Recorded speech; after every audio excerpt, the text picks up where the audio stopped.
Ahoj, já jsem Tomáš, moc krát děkuji, že se koukáte na Roadblog, že odebíráte můj kanál a sledujete i můj Instagram a Facebook, dole máte odkazy. Také moc krát děkuji všem členům na YouTube. Dnes tu mám Volvo a je to Volvo V90 Cross Country.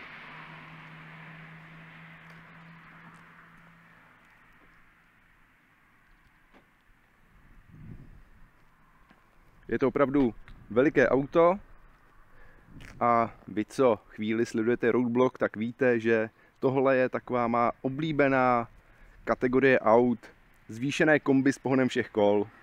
Na mě je V90 možná už moc veliká, takže taková V60 Cross Country, to je pro mě asi to lepší Volvo, ale tohle je opravdu velké a hezké.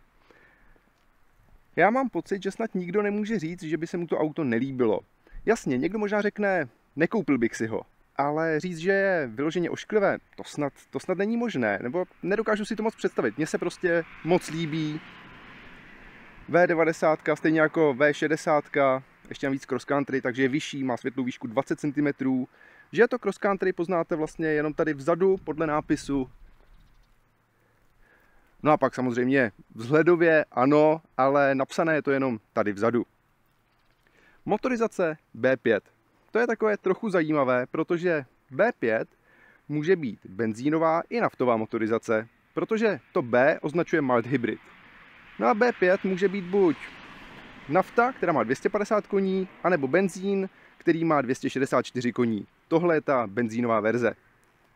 Já jsem sám nevěděl, když jsem to auto vybíral, jestli to bude benzínové nebo naftové. Trošku jsem doufal, že bude naftové, protože je to úžasně pohodlné auto a mě k pohodlným autům ten naftový motor prostě jde, protože ujedu dál s menší spotřebou a ještě více si to užívám. Každopádně ukážu vám, jak jede tenhle benzínový motor. No ale nejdřív vám ukážu, jak vypadá kufr. Ten nabídne 551 litrů. Vypadá takhle. Jelikož je tak veliký, tak se ho můžete i takhle dám pryč, rozdělit na menší části. Si můžete dát třeba nějaké tašky, máte tu háčky. Jsou tu světla po stranách i nahoře, to vám ukážu v noci. Tady jsou další háčky. Co mě trochu překvapilo, tak se opěradla zadních sedadel nedají sklopit odsud. Je tu 12V zásuvka, ale nesklopíte je.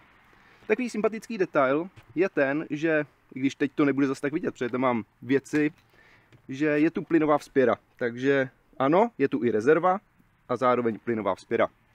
Takže pokud vyjedete někam do terénu nebo na nějakou horší cestu, prorazíte pneumatiku o kámen, tak nemusíte volat hned asistenci, máte tady nerezervní kolo.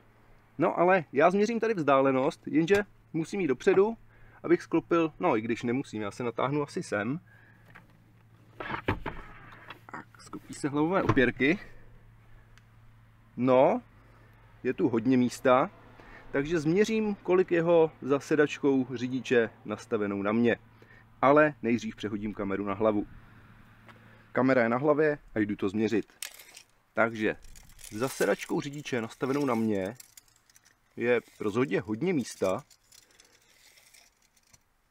Po tuhle hranu 202 cm. Tak, vás mu schovám. Roletku můžete takhle vlastně stáhnout nebo vyndat. A pak je tu ještě takhle síť, doufám, že ji vidíte, tu můžete přichytit sem. A nebo pokud sklopíte zadní operadla, tak vlastně tu síť do nich můžete přichytit a uchytit tamhle nahoře, takže vám vznikne oddělený zavazadlový prostor. Pokud převážíte třeba psa, tak se nedostane k vám dopředu. Já to ale nechám takhle, jak to bylo. Původně jsem myslel, že je to rozbité, že tady chybí zarážky, ale není to rozbité, je to takhle schválně, protože to funguje takhle. Dvě tlačítka, jenom na zavření kufru nebo zavření kufru a zamknutí auta. Bezklíčové odemykání i na zadních klikách. Já už mám odemčeno. Tak, papíry hodím sem, vzadu se sklopeným opěradlem to vypadá takhle. A takhle s opěradlem na svém místě. Tak já si sem sednu, sám za sebe, měřím 184 cm, no místa tu mám úplně plno, což jsem tak nějak očekával, protože to auto je velké, takže jsem očekával, že tu bude hodně místa. Pod sedačkou už moc místa není, ale pravda, že ji mám co nejníž. Je tu loketní opěrka, tady s nějakým úložným prostorem a zdržáky na nápoje, tady. Dvě USBčka, jsou to USB-C, výdechy klimatizace, síťky. Kapsy ve dveřích jsou docela veliké, mají pogumované dno, které se nejspíš dá vyndat. Já ho nechci vyndat násilím, ale působí, že by se mohlo dát vyndat, což by bylo super, když tam zapadá nějaký bordel nebo se tam něco vylije. Tak, jde vyndat. Tak ho můžete vyklepat, případně vypláchnout. Tady je, o tom jsem nevěděl. Takhle jde vyndat snadněji. Tak já vrátím. Audiosystém Bowers & Wilkins, vidíte už tady reproduktory, hraje úplně výborně. Já jsem někde četl, že při vyšších hlasitostech už to není ono. Zkoušel jsem tady hlasitosti opravdu vysoké a pořád to byla paráda. No ale k místu vzadu. Jsou tu roletky, takže je možno zatáhnout. A je tu panoramatická střecha, teď je teda zatažená, což je dobře, protože jinak by tu bylo opravdu teplo. A ona se automaticky zatáhne, jakmile zaparkujete, takže se vám nerozpálí interiér.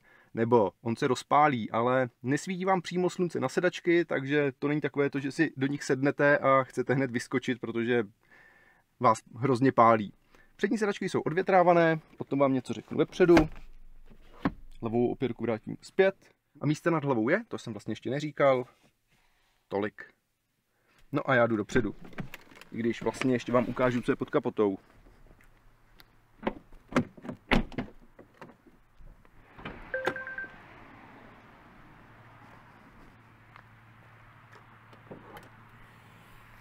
Plynové vzpěry a pod kapotou to vypadá takhle.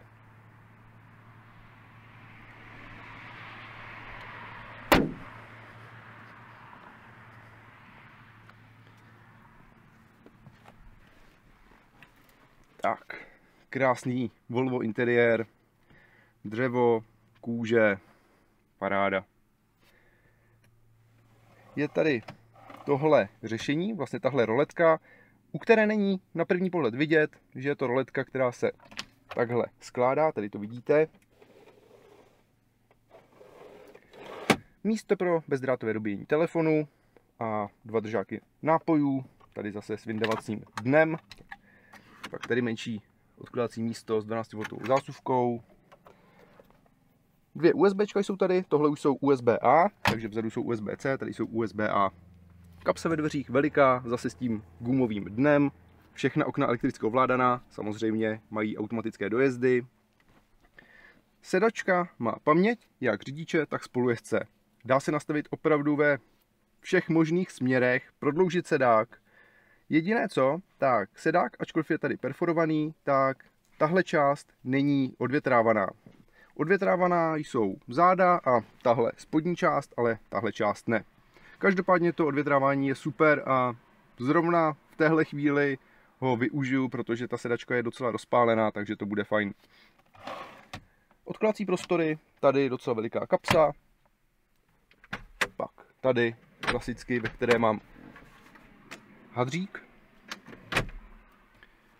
No a já nastartuju. Jenom rychle tady projdu informace, ale to nebude trvat dlouho, protože mám motorizaci B5 s pohonem všech kol, což cross country je vždy. A je to ta nejlevnější volba, takže stojí 1 619 900 korun. Výkony 250 plus 14 koní a točivý moment je 350 plus 40 Nm. Pokud bych měl tu naftovou, tak to má 235 koní plus 14 a 480 Nm plus 40. Technické údaje: 2-litrový řadový čtyřválec, benzínový s přeplňováním turbodmychadlem, mild hybrid, systém ISG 48 V. Ta silnější verze B6 má ještě navíc kompresor. Převodovka 8stupňová, spotřeba paliva kombinovaný cyklus. Nízká 7,7, vysoká 8,5. Tak já vám ji rovnou ukážu. Jdu na ní, já jsem na ní ještě vlastně pořádně nekoukal, ale zapnu tuhle kameru, ať ji vidíte. Najel jsem hodně kilometrů, takže tahle spotřeba je za 1200 kilometrů. A průměr mám přesně 8 litrů na 100, což je, jak udává výrobce. Vlastně je to ta nižší hladina. A to jsem včera najel docela dost kilometrů na dálnici a jel jsem celou dobu nějakých 140 na tempomat. Nesnažil jsem se jezdit nějak extra úsporně, rozhodně. Tak, velikost palivové nádrže je 71 litrů a to je taková specialita cross country, protože jinak máte 60 litrů. Nejvyšší rychlost 180 km/h. Tohle je první Volvo, které mám půjčené s touhle omezenou rychlostí na 180. Trochu mě překvapilo, že tachometr je stále do 260. Takže kdyby byl třeba do 200, tak by to bylo takové více vypovídající, když je maximálka 180. Ale dobře. Hmotnost přívěsu 2400 kg, to jsem si tady napsal. Tak to jsou ještě ty naftové varianty, ale ty nebudu rozebírat, tahle benzínová. Tak. Cross Country má i jiný podvozek než ostatní verze, samozřejmě je vyšší, je pohodlný a může být i vzduchový a pak je úžasně pohodlný. Já vyjedu, koukám, že musím dát kameru trošku jinam, trošku jít dopředu. Tak. Praktická věc, auto hold zůstává zapnutý. A druhá hodně praktická věc a taková přívětivá, že to Volvo takhle vyřešilo, je tohle. Udržení v jízdním pruhu můžete vypnout a zůstane vypnuté, takže je vypnuté. Pak je tady ještě třeba sportovní režim ESC, parkovací asistent. Start-stop můžete vypnout tady tlačítkem, nebo říkal jsem si, že udělám takové řešení, že na to vyzraju, protože když máte režim individual, tak si můžete nastavit, že v tom režimu start-stop nebude aktivní. To by bylo vlastně elegantní řešení, pokud by ten režim individual zůstával stále zapnutý, což ale nezůstává, takže buď pokaždé zapnout režim individual, nebo vypnout start-stop. Já ho nevypínám, protože tady vůbec není nijak rušivý. Kamery 360 stupňů, můžete si takhle i dát záběr z té konkrétní kamery. A pak třeba sklopení opěrky hlavy, to jsou zadní opěrky, můžu sklopit, máte lepší výhled. Upravení sedadla spolujezdce, takže ovladačem na mém sedadle ovládám to sedadlo vedle. A tohle všechno tady je. Já jedu.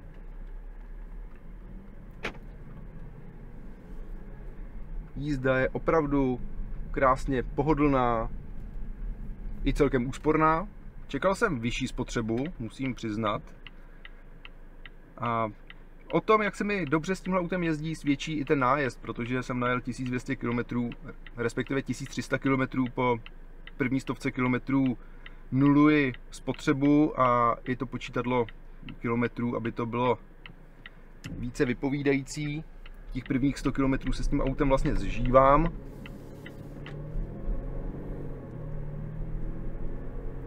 Motor má příjemný projev, převodovka je úplně jemná, sametová. Já si zapnu odvětrávání sedačky, což je potřeba udělat přes displej. Ano, stejně jako nastavení teploty, musíte to dělat přes displej. Já mám nastaveno 23 stupňů a je pravda, že to odvádí trochu pozornost, když chci změnit teplotu, nebo když chci zapnout právě to odvětrávání sedačky, protože co musím udělat? Trefit se tady na to a pak na tohle. Už se mi párkrát stalo, že jsem si omylem zapnul vyhřívání sedačky, což když je 35 stupňů úplně nechcete. No ale ono nejde nějak jednoduše vypnout, protože vlastně tu ikonku musíte zase zpátky 3krát zmáčknout. Displej nemá žádnou haptickou odezvu, což je trochu škoda, člověk už je na to trochu zvyklý, hodilo by se to. Tady vidíte, když to budu chtít vypnout, tak musím takhle mačkat a pořád vlastně na to trochu koukat.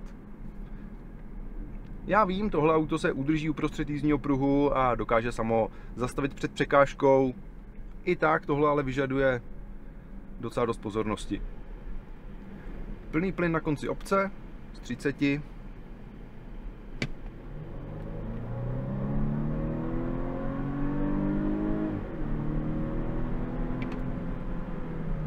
na komfortní režim to bylo, ještě přepnu na sportovní, nebo tady na Dynamic.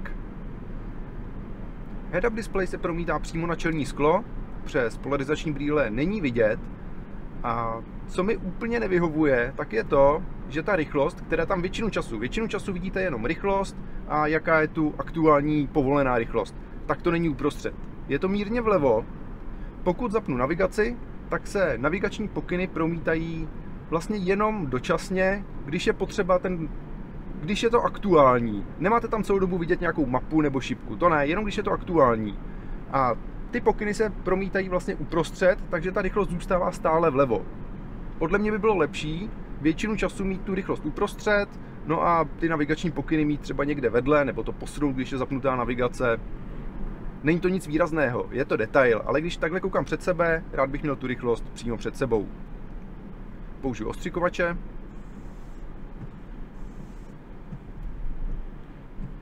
Jsou v ramínkách stěračů. Přepnu na sportovní režim.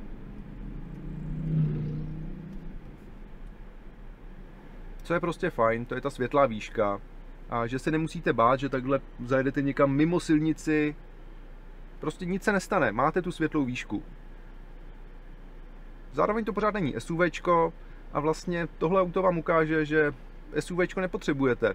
Jasně, SUVčko je vyšší, to je pravda. Někdo chce SUVčko, protože sedí ještě výš, nasedá do vyšší sedačky, takže ano, tam to chápu, dobře. Je to jiná kategorie.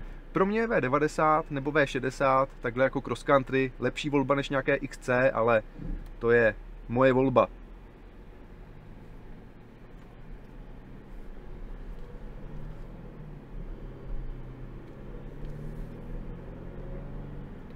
Mám pocit, že tu nebude možné ukázat zrychlení z 0 na 100, protože je tu dost velký provoz a já ho nerad zkouším, když je provoz, nebo když jsou okolo auta, protože nikdy nevím, co se může stát, takže chci být na silnici ideálně sám. Zatím alespoň slyšíte, jaké je tu úplné ticho.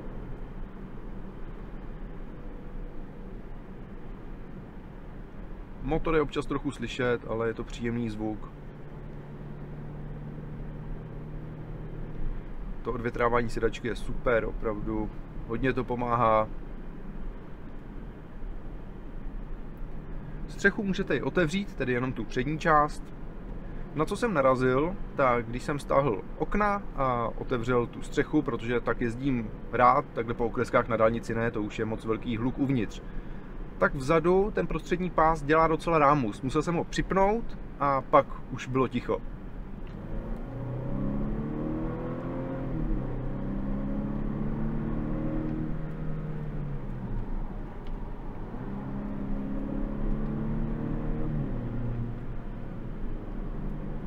Každému je asi jasné, že tohle není žádné sportovní auto.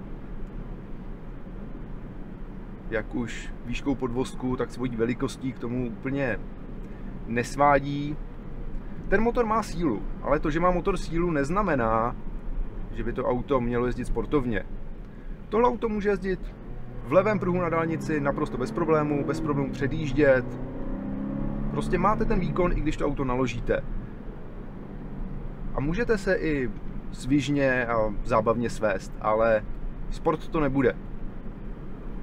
Tak, tady s šířkou auta jsem bez šance, ale to bych byl v podstatě s čímkoliv, co není motorka. Nebo Twizy. Takže ještě něco k interiéru. Volant má moc příjemnou kůži, není nějak perforovaná, ale je příjemná, je dobře měkká, není nějak sploštělý, je klasicky kulatý. Líbí se mi množství tlačítek na volantu, které je vlastně minimální. Tady ovládáte tempomat a vzdálenost, takže tempomat. Tady ovládáte zase rádio, palubní počítač a hlasové ovládání. To je úplně jednoduché, přehledné, jasné. Výborně tu fungují automatické stěrače nebo senzor automatických stěračů. Dokonce nemám nastavenou ani tu nejvyšší citlivost. To se mi snad nikdy nestalo ještě, nebo možná párkrát. Ale mám nastavenou tu nižší, protože na tu nejvyšší byly ty stěrače opravdu hodně aktivní.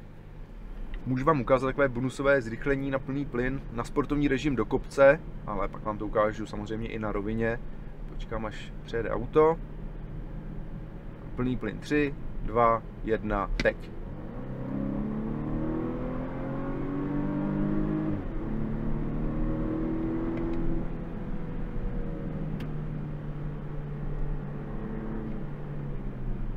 Tak, tady je celkem rovina, takže 50, plný plyn 3, 2, 1, teď.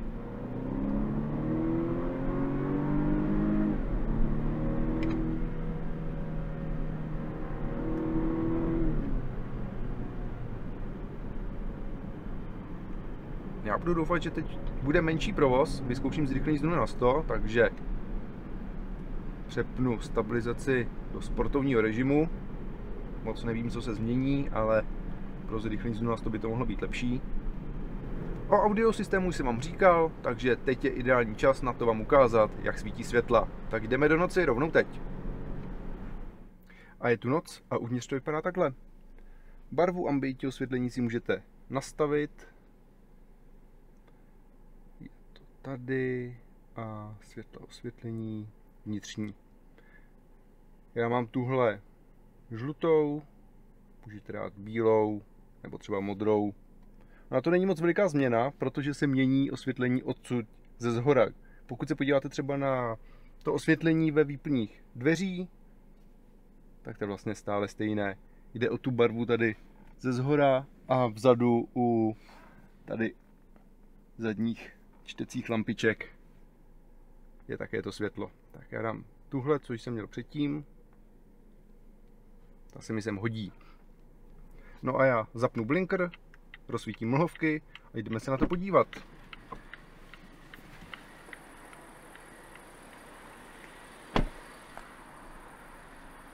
Zadní světla jsou opravdu veliká. Blinker dynamický, veliký LED, všechna světla jsou LED, mlhovka výrazná, jedna vlevo a osvětlení značky také LED.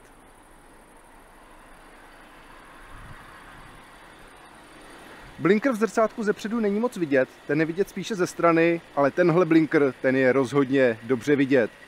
Svítí celé to Thorovo kladivo, takže ten rozhodně nepřehlédnete. LED mlhovky, ještě takhle detail na ten blinker. Tak, teď toho moc nevidím, ale já se rozkoukám, protože vám ukážu ještě jednu věc. Tak, nejdříve, jak svítí světla. Svítí takhle.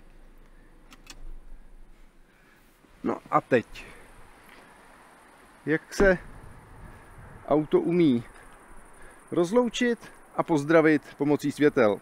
Takže zamknu, odemknu.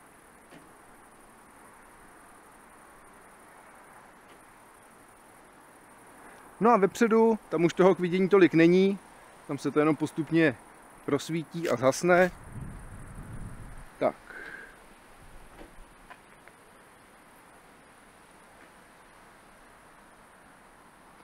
A ještě jednu věc vám ukážu. Takhle, když jsem utík světel, tak jak je parádně osvětlený kufr. Jedno světlo tady a dvě světla po stranách. Takže žádná temná kopka. No a teď už konečně jedu. Jsou podsvětlené kliky, tenhle prostor je osvětlený.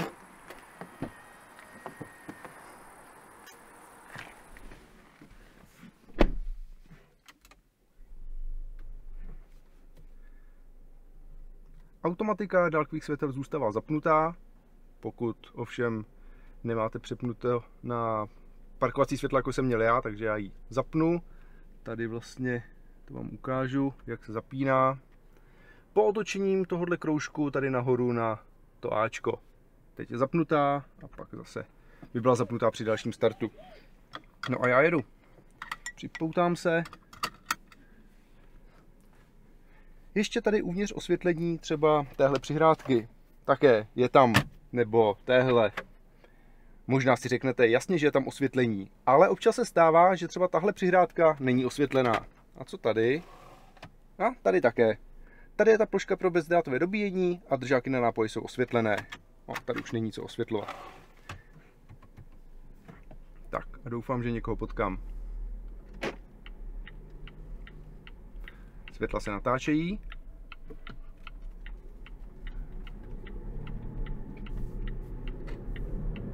Automatika rozsvítila dálková světla opravdu při nízké rychlosti a svítí výborně. Tady je hned vidět vykrývání. A zase svítí. No ale teda ta dálková světla svítí přesně tam, kam mají. Krásně silně. Paráda. Jas osvětlení tady uvnitř můžete snížit jednoduše. Tady ovladačem. Trochu stáhnu, ať to tolik nezáří. Jsem na klasickém místě, takhle svítí potkavací světla a takhle dálková. Ona se ještě takhle zvednou. A ještě koukám nahoře, že se trochu více rozsvítí. A nad jakou rychlosti rozsvítí automatika? Nad nějakých 22 km/h. Já to vyzkouším ještě jednou. Ale opravdu při nízké rychlosti, což je super. Ano, opravdu nad nějakých 22 km/h. A jak zní klakson? Mezi potkavacími a dálkovými není vůbec žádná mezera. Svítí silně, svítí přesně tam, kam mají. Takže noční jízdy s tímhle autem budou úplně v pohodě. Dálková světla svítí krásně do stran, což je fajn, protože dálková světla se nenatáčejí. Tady vidíte, že se ani nehnou. Když je vypnu, tak potkavací světla se krásně natáčejí. Dálková světla ne. Ale to vlastně nevadí, protože svítí opravdu dobře do stran, je vidět fajn.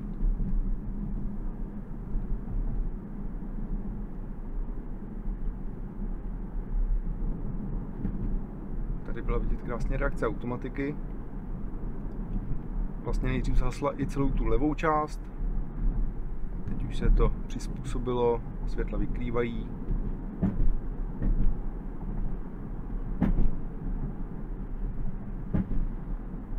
No a už zase svítí krásně naplno.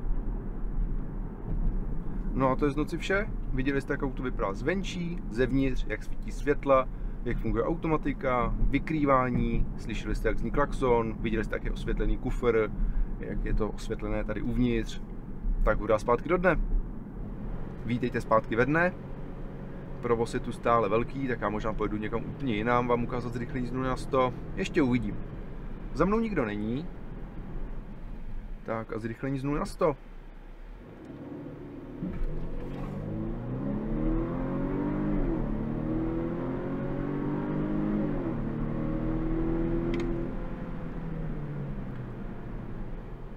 A ještě v opačném směru. Zrovna to hezky vyšlo.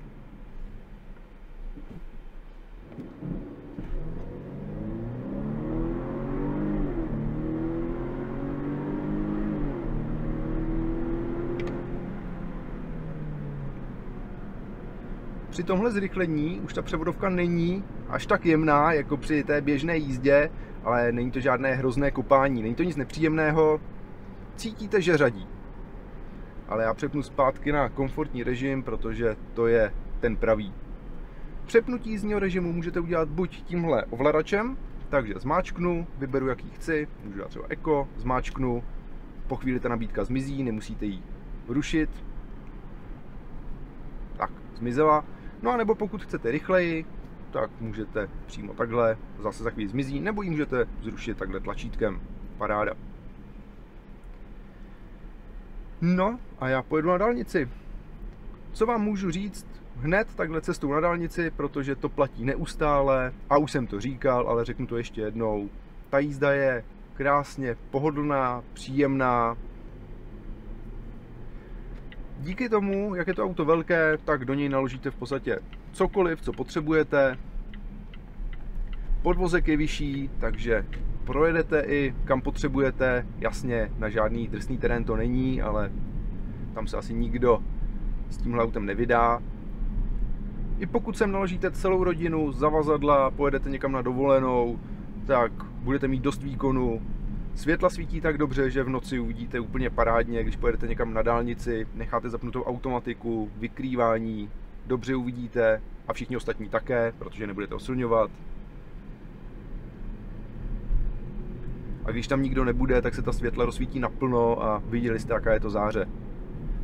Tohle je podle mě takové optimální rodinné auto. Někdo si pod pojmem rodinné auto představí SUVčko, já zase kombi. No a tohle kombi je takové univerzální. Ano, není to úplně nejlevnější auto, ale je to Volvo. Je to Volvo se svojí kvalitou, se svojí robustností a se svojí bezpečností. Protože prostě Volvo a bezpečnost to jde dohromady.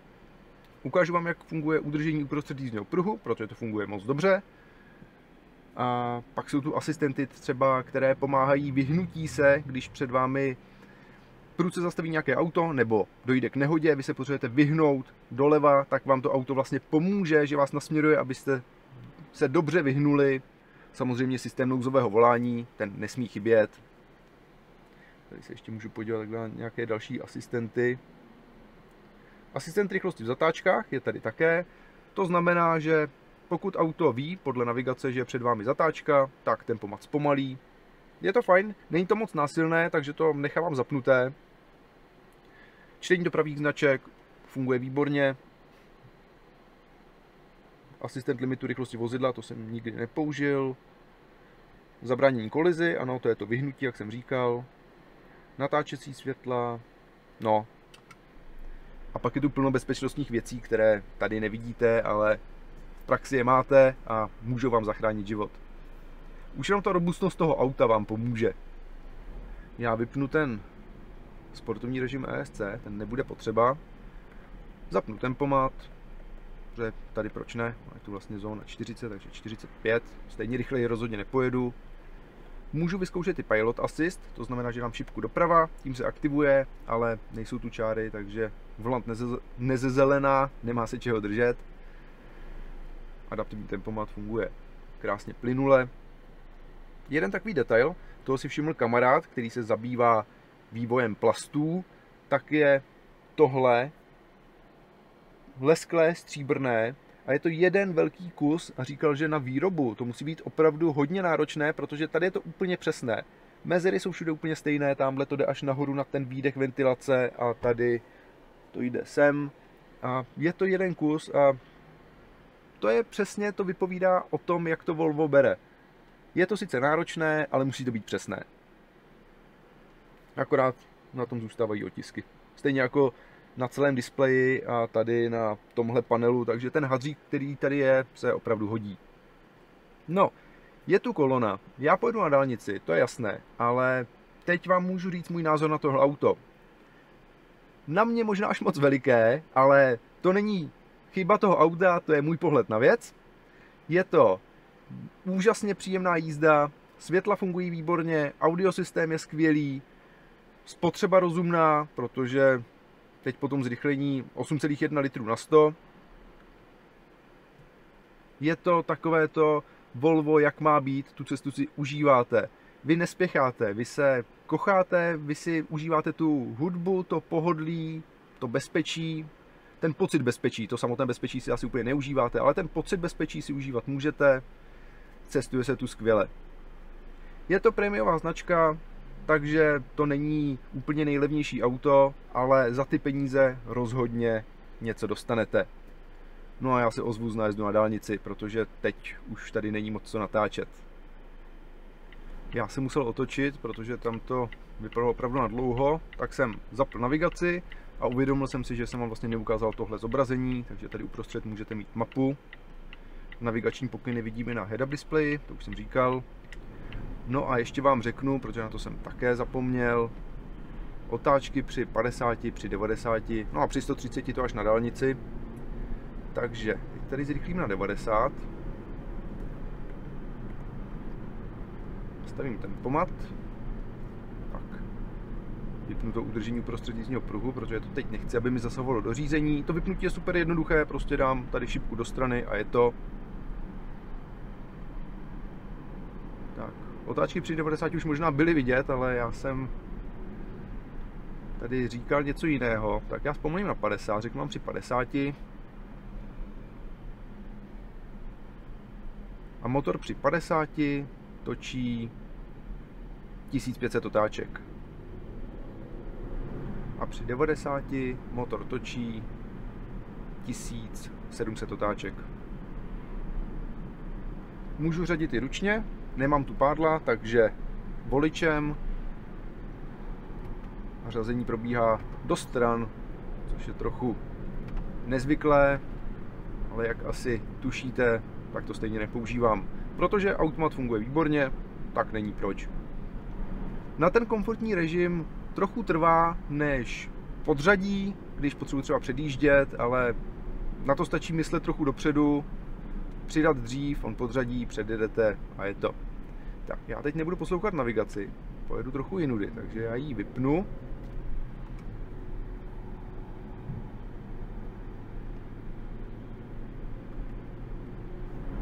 Navigace vypnutá, tady zase tohle jednoduché zobrazení. To, jak budou vypadat ty budíky, si můžete nastavit, jsou 4 možnosti. Já mám tuhle takovou nejčistší, bez nějakých rámečků okolo, můžete sem dát třeba chromované rámečky. Ne, že by tam byly opravdu chromované rámečky, ale vypadá to tak. Nevzniknou tam, je to jenom obraz na tom displeji. Jak sami slyšíte, při 100 km/h je tu úplné ticho. Jen si pustit nějakou hudbu a užívat si to. Ne, že bych si to neužíval bez hudby, ale bylo by to ještě o trochu lepší. Brzdy jsou dobře silné, což se hodí, protože pokud máte naložené auto, tak potřebujete, aby byly silné. Já teď jezdím sám, tak jasně, to většinou ty brzdy nemají problém, ale potom, když to auto naložíte, tak je potřeba, aby měli sílu a dokázali to auto bezpečně zastavit i s tím naložením.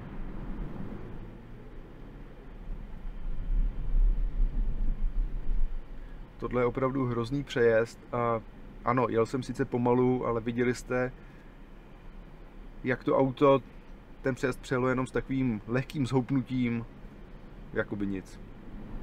Rychlost tempomatu nastavujete tlačítky plus minus po 5 km/h a když to tlačítko déle podržíte, tak po 1 km/h.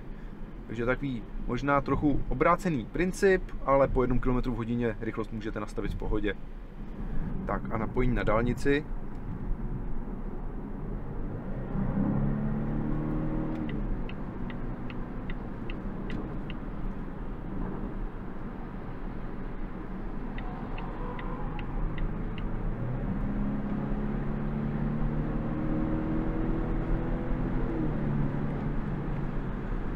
Tak a při 140 motor točí 2250 otáček. Je tu trochu slyšet aerodynamický hluk, to možná slyšíte sami, ale úplně pohodová cestovní rychlost. Já zpomalím na 130.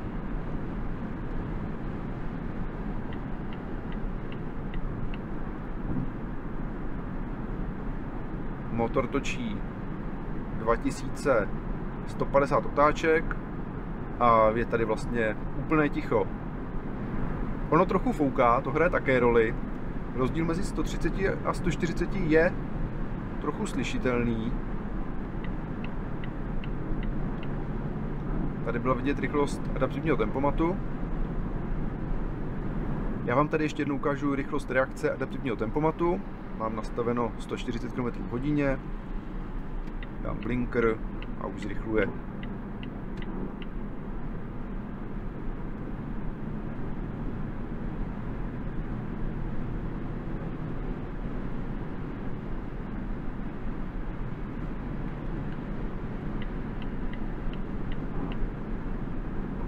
Ještě trochu zpomalím, ukážu vám hlídání mrtvého úhlu.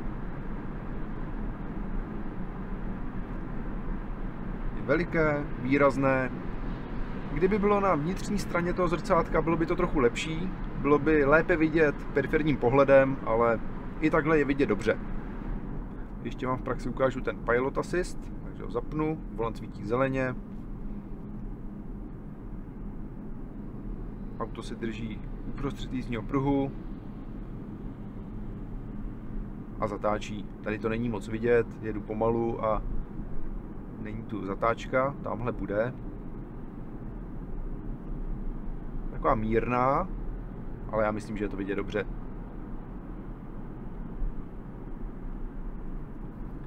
Tak já vám moc krát děkuji, že jste se koukli na tohle video. Doufám, že se vám líbilo.